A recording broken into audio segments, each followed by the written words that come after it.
नमस्कार, news India देख रहे हैं आप। मैं हूं आपके साथ पूजा मोहन पांडे। बीजेपी का मिशन दक्षिण जारी है। बीजेपी अपने कारवां को लगातार आगे बढ़ा रही है, संगठन को मजबूत बना रही है। पूरब से लेकर पश्चिम और पूरे उत्तर भारत में बीजेपी का परचम बुलंद है, लहरा रहा है। लेकिन 24 के चुनाव से पहले बीजेपी अब दक्षिण में परचम लहराने की तैयारी में है। नॉर्थ के बाद साउथ में सियासी बिसात बिछा रही है। दक्षिण में अपने दुर्ग को मजबूत करने की तैयारी में जुटी हुई है। इसी अहम कड़ी का हिस्सा बनने जा रहे हैं चंद्रबाबू नायडू।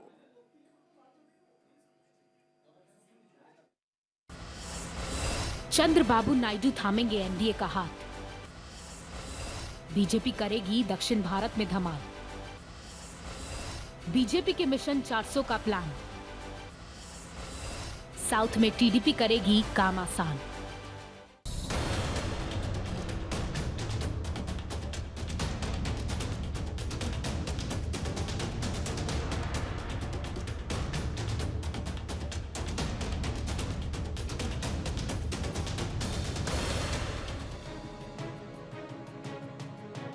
मौजूदा भारतीय राजनीति में बीजेपी का स्वर्ण काल चल रहा है। बीजेपी की तूती बोल रही है, हर तरफ परचम लहरा रहा है। 24 के चुनाव से पहले बीजेपी की गाड़ी फरारी के माफिक फर्राटा भर रही है, तो वहीं विपक्षी इंडिया गठबंधन की गाड़ी हिलकौले खा रही है। पीएम मोदी ने मिशन 400 का नारा दिया है। बीजेपी मिशन मोड में अपना कदम बढ़ा रही है। की बार पूरा देश कह रहा है, अब की बार खड़गे जी भी कह रहे हैं। उत्तर और पश्चिमी राज्यों में बीजेपी की सरकारें हैं, लेकिन मौजूदा समय में दक्षिण भारत की किसी भी राज्य में बीजेपी की सरकार नहीं है। 24 के चुनाव से पहले उत्तर भारत के बाद बीजेपी अब दक्षिण भारत में परचम लहराने की तैयारी में है। नॉर्थ के बाद साउथ में सियासी बिसात बिछा रही है। दक्षिण में अपने दुर्ग को मजबूत करने की तैयारी में जुटी हुई है। इस अहम कड़ी का हिस्सा बनने जा रहे हैं Chandrababu Naidu. What is happening because of GST, because of demonetization, common people have affected very badly, and also the matter of raffle has to be discussed studied in depth, and has to be discussed with all India party leaders, non-NDA leaders. We have decided to get in touch with them and work out a alternative approach for this country, to save this country. Sir, Election Commission has announced some dates for the Telangana elections, Telangana Assembly elections. 5 states they have announced, and December. Contesting in Telangana, right? Yes, of course, TDP is contesting, and we have formed a Mahagathbandhan. It's a democratic necessity. It is the democratic necessity which has made us to take Congress also into the alliance. It is not the question of we may have our own principles, they may have their own principles. Today, in the state of Telangana, we felt, and our President and the Chandrababu Naidu, our Chief Minister, have clearly stated that because of the democratic necessity, we have allied. सियासत भी गजब का खेल है। 2019 के चुनाव में BJP को पानी पी पी कर कोसने वाले चंद्रबाबू नायडू दिल्ली में डेरा डाले हुए हैं। बीजेपी के नेताओं से एक एक कर मुलाकात कर रहे हैं। पहले बीजेपी अध्यक्ष जेपी नड्डा और फिर बीजेपी के चाणक्य अमित शाह। 2019 में जिस पार्टी और नेता का विरोध कर रहे थे, अब उसी गठबंधन में शामिल होने के लिए एडी चोटी का जोर लगा रही हैं। देखिए, ऐसा है कि जैसे अगर टीडीपी और बीजेपी का गठबंधन हो जाता है तो निश्चित रूप से आप ये मान के चलिए आंध्र प्रदेश के अंदर भारतीय जनता पार्टी को बहुत जबरदस्त लीड मिलेगी इन 2024 के लोकसभा चुनावों के मद्देनजर। और रही बात तेलंगाना की, तेलंगाना के अंदर आपने देखा होगा भी विधानसभा चुनावों के अंदर जब भारतीय जनता पार्टी अकेली चुनाव लड़ रही थी और सबको लग रहा था कि भाई भारतीय जनता पार्टी का तेलंगाना में बहुत ज्यादा कोई वर्चस्व नहीं है, बावजूद उसके 7% से 14% का उछाल आया और एक सीट से 8 सीटों के ऊपर पहुंचे। तो इसका मतलब आप ये मान के चलिए जनता के अंदर कहीं ना कहीं स्वीकारोक्ति है। और यहाँ पे अब 24 के अंदर केंद्र के लिए चुनाव होना है और नरेंद्र मोदी जी के नाम पे वोट पड़ना है, तो निश्चित रूप से इसके अंदर वैसे भी इजाफा है। और अगर टीडीपी के साथ गठबंधन हो जाता है तो निश्चित रूप से आंध्रा और तेलंगाना के अंदर भारतीय जनता पार्टी बहुत अच्छा करके निकलेगी। 2014 का आम चुनाव चंद्रबाबू नायडू ने बीजेपी के साथ मिलकर लड़ा था। हालांकि उस वक्त तेलंगाना के बंटवारे पर मोहर लग गई थी, लेकिन औपचारिक तौर पर वो आंध्र प्रदेश से अलग नहीं हुआ था। बीजेपी ने उस वक्त 42 में से 3 सीटों पर चुनाव लड़ा था और उसके जीत का रिकॉर्ड 100% रहा। यानी 2014 के चुनाव में बीजेपी आंध्र प्रदेश में 3 सीटों पर लड़ी और सभी सीटों पर जीत दर्ज करने में कामयाब रही थी। टीडीपी 39 सीटों पर चुनाव लड़ी थी और 16 सीटें जीतने में कामयाब रही। लेकिन 2018 में जब टीडीपी एनडीए से बाहर हुई तो चंद्रबाबू नायडू की पार्टी का आंध्र प्रदेश से सुपड़ा साफ हो गया। टीडीपी वाईएसआर कांग्रेस के हाथों सत्ता खो बैठी। 2019 के लोकसभा चुनाव में उनके केवल 3 सांसद चुनाव जीत पाए। बीजेपी का आंध्र प्रदेश में खाता नहीं खुल पाया। चंद्रबाबू नायडू एक बार फिर से एनडीए में शामिल होना चाहते हैं, अपनी खोई साख वापस पाना चाहते हैं, एक बार फिर से एनडीए के साथ आने की कवायद में जुड़ गए हैं। 2019 के चुनावी परिणाम से टीडीपी को काफी निराशा हुई थी। लोकसभा चुनाव में तो हार मिली ही, विधानसभा चुनाव में भी चारों खाने चित हो गए। चंद्रबाबू नायडू को सबसे बड़ी हार झेलनी पड़ी। लोकसभा में 25 में से केवल 3 सीटें जीत पाई। वहीं आंध्र प्रदेश में उनकी पार्टी का सुपड़ा साफ हो गया। टीडीपी वाईएसआर कांग्रेस के हाथों सत्ता खो बैठी। उसके बाद ही चंद्रबाबू नायडू लगातार हाशिए पर चल रहे थे। लेकिन 24 के चुनाव से पहले उन्होंने एक बार फिर से पहल कर दी है। एक बार फिर से एनडीए के साथ आने की कवायद में जुड़े हुए हैं।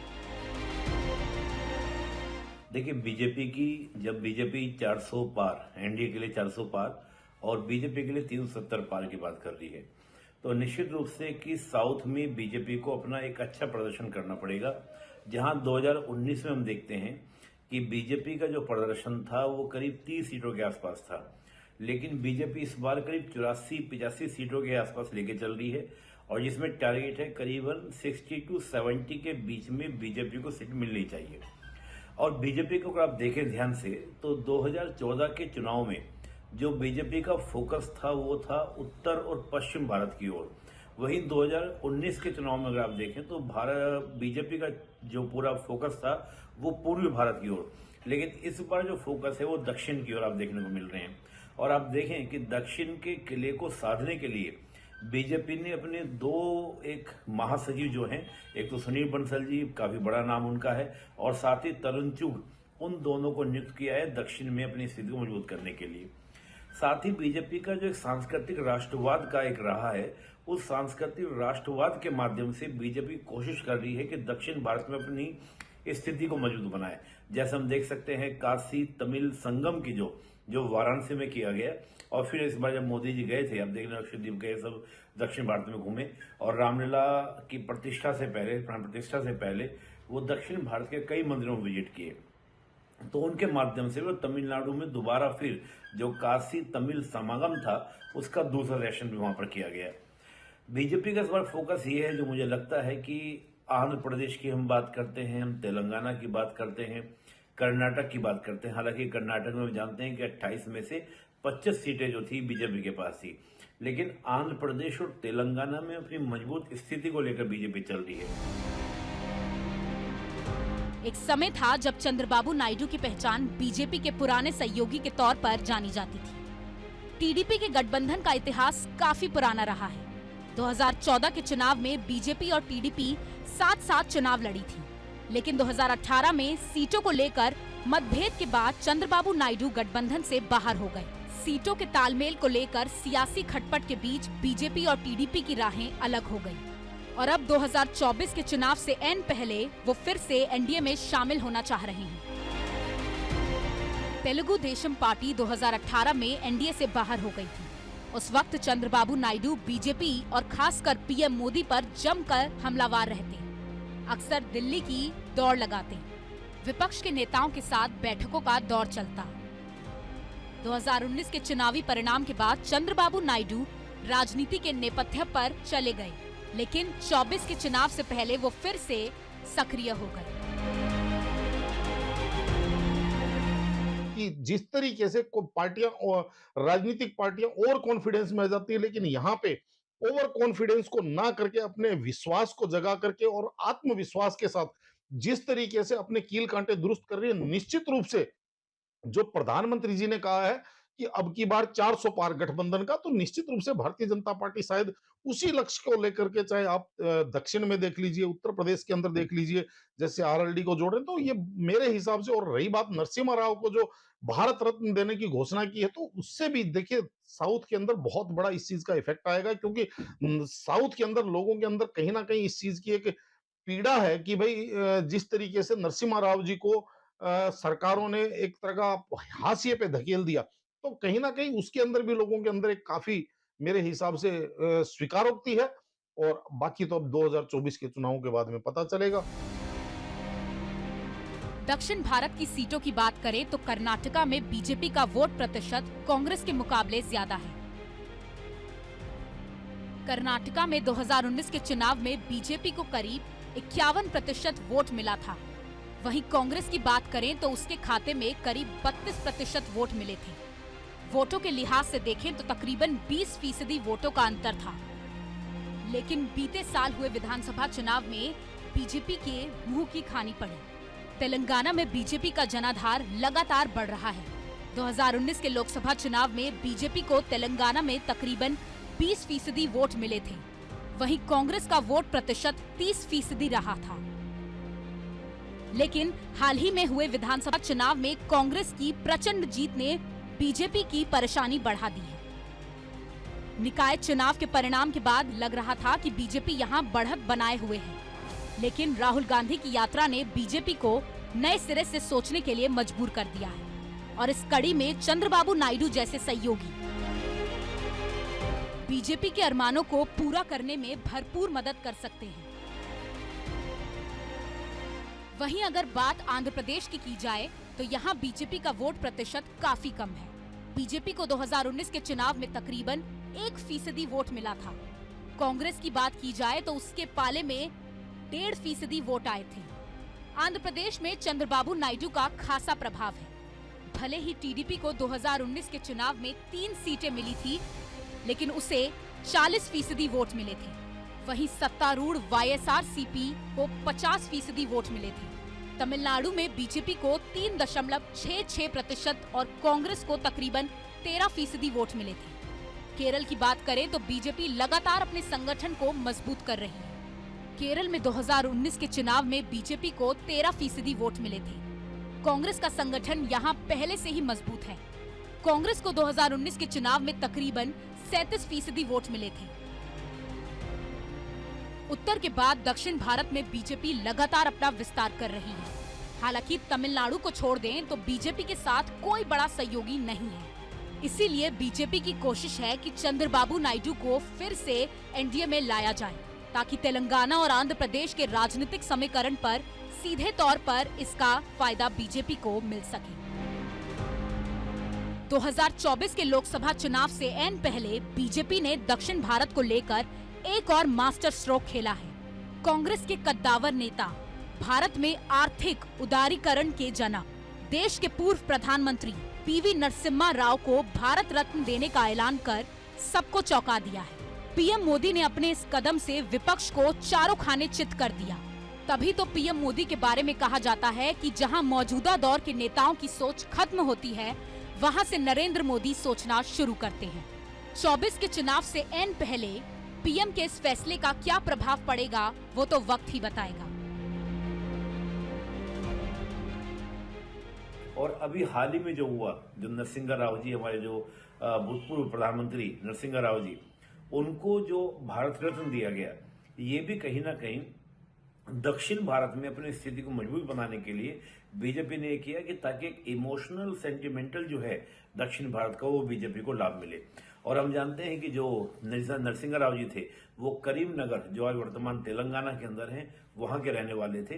तो वो भी, और देखिए बड़ा इंटरेस्टिंग बात यह है कि जब 92 में बाबरी मस्जिद गिरी थी तो नरसिंह राव उस समय क्या थे, प्रधानमंत्री थे। तो यानी कि पुरानी सब बातों को भुलाते हुए और विपक्षी पार्टी यानी कि कांग्रेस के बड़े नेता को इस प्रकार से भारत रत्न देना, तो ये कहीं ना कहीं बीजेपी की मजबूत होती स्थिति दिखाता है। दक्षिण भारत में लोकसभा की 130 सीटें हैं। जिस तरह उत्तर भारत में बीजेपी का परचम लहरा रहा है, ऐसे में अब बीजेपी दक्षिण भारत का भी रुख कर रही है। इसके लिए बीजेपी एक बार फिर से पुराने सहयोगियों की तलाश में है। अपने पुराने साथी चंद्रबाबू नायडू के जरिए दक्षिण में कांग्रेस की चुनौती पेश करना चाह रही है।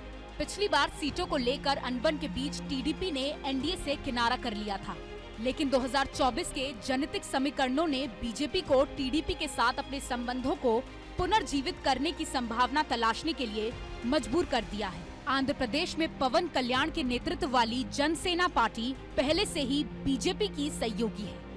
अगर टीडीपी फिर से बीजेपी के साथ हाथ मिला लेती है तो आंध्र प्रदेश की सियासत में एक बार फिर से एनडीए का परचम बुलंद हो सकता है।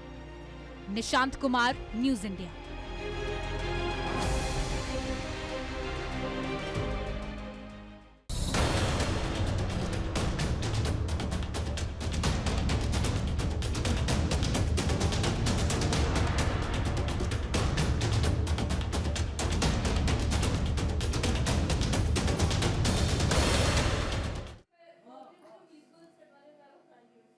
फिलहाल आज के इस खास बुलेटिन में इतना ही। मुझे और मेरी टीम को दीजिए इजाजत। देखते रहिए न्यूज़ इंडिया, क्योंकि हम हैं राष्ट्र की आवाज। नमस्कार।